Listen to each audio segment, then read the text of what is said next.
What are some of the things that you have found that surprises you? That I find this like that people come to you, they're like, I need to do such and such. And you're like, but why? Like, I don't know if you have that experience as well as listening to some of maybe the internalized messaging that we've received that is completely different from the foundation you've come from. Yeah. I think one of the biggest things for me that I see people like have a misconception around is like they think that they have to work way harder than they do. Mm.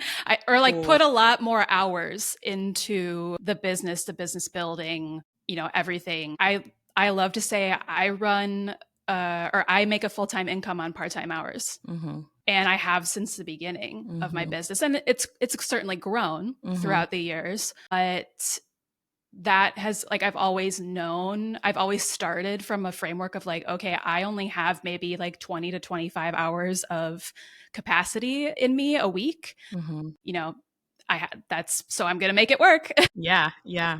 And yeah, I think there's this conception that you have to be spending as much time or more as on your business as you would a full-time job, a full-time role. And I have not found that to be the case. So, That's such an interesting I totally agree with you. I'm curious though, how did you come to that? Like when you started and you were growing, working part-time without working as hard, I guess even that language working as hard, but like how do you feel like you got into that rhythm of being working part-time, making full-time income? Because a lot of people that I talk to feel like, no, we have to earn our way to working part-time to make full-time income, as if it's the prerequisite is that you have to work longer. And I'm curious to mm, know what has been some of the things that have worked with you or failed that you're like, oh no, I can't do it that way, that has made it possible to work part-time and make full-time income.